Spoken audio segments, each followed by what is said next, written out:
Pasado algún tiempo, David derrotó a los filisteos y los subyugó, quitándoles el control de Mete Gamá. También derrotó a los moabitas, a quienes obligó a tenderse en el suelo y midió con un cordel.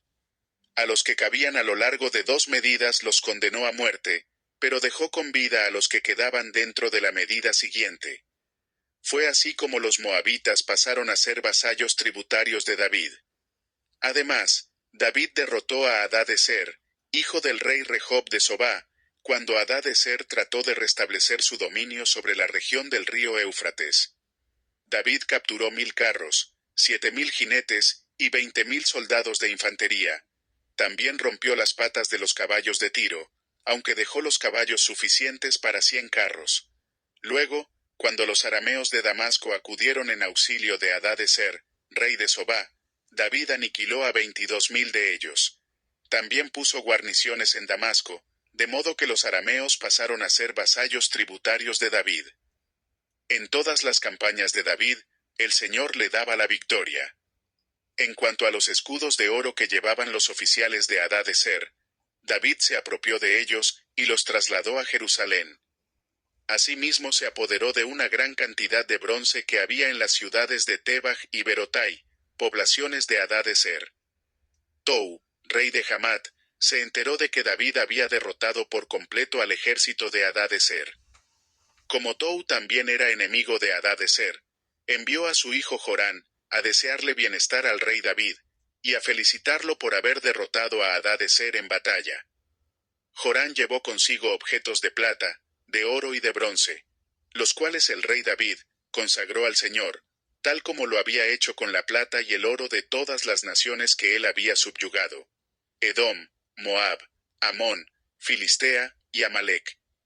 También consagró el botín que había quitado a Hadadezer, hijo del rey Rehob de Sobá.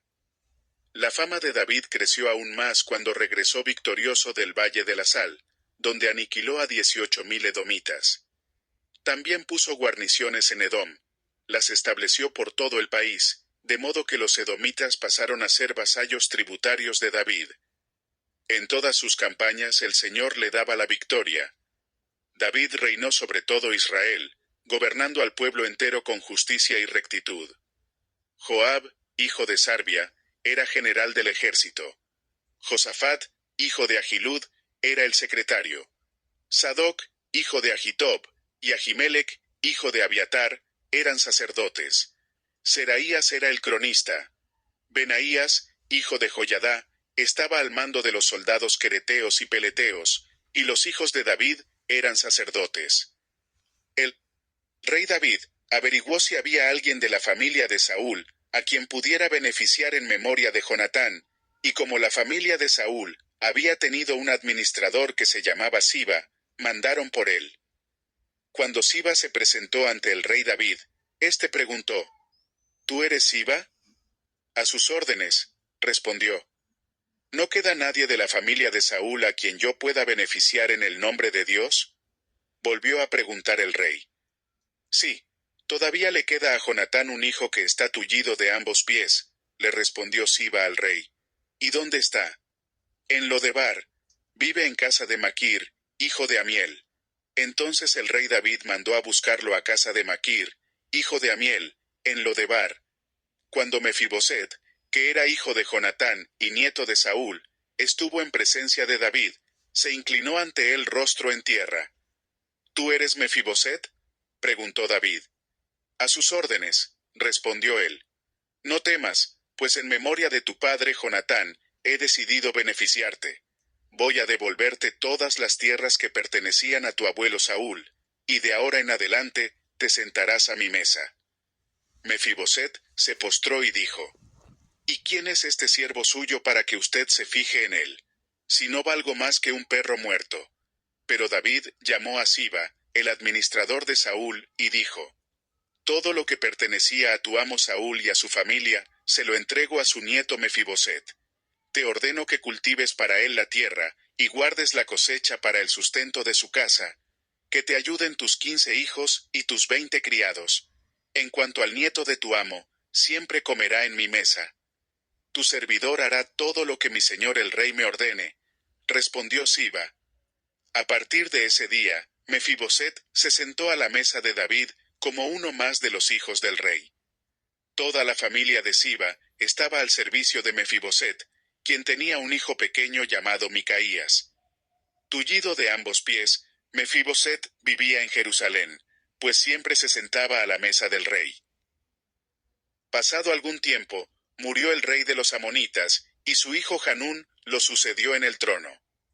Entonces David pensó: debo ser leal con Hanún, hijo de Nahás, tal como su padre lo fue conmigo. Así que envió a unos mensajeros para darle el pésame por la muerte de su padre. Cuando los mensajeros de David llegaron al país de los amonitas, los comandantes de ese pueblo aconsejaron a Hanún, su rey: ¿y acaso cree usted que David ha enviado a estos mensajeros solo para darle el pésame, y porque quiere honrar a su padre? ¿No será más bien que los ha enviado a explorar y espiar la ciudad para luego destruirla? Entonces Hanún mandó que apresaran a los mensajeros de David, y que les afeitaran media barba, y cortaran su ropa por la mitad, dejándolos desnudos de la cintura hacia abajo. Y así los despidió. Los hombres de David se sentían muy avergonzados.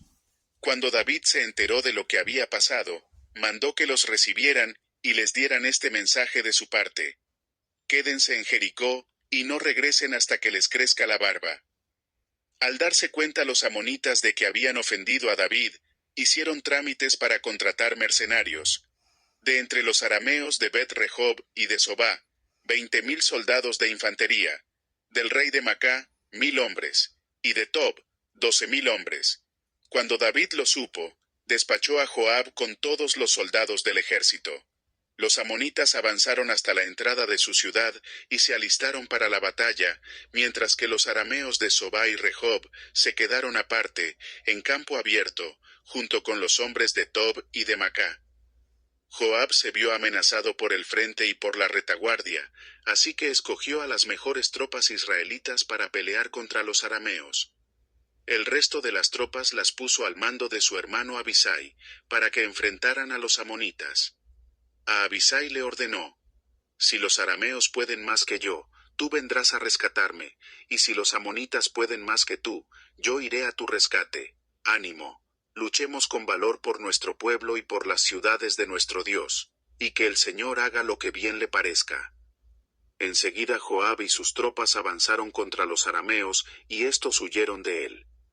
Al ver que los arameos se daban a la fuga, también los amonitas huyeron de Abisai, y se refugiaron en la ciudad. Entonces Joab suspendió el ataque contra los amonitas, y regresó a Jerusalén. Los arameos, al verse derrotados por Israel, volvieron a reunirse.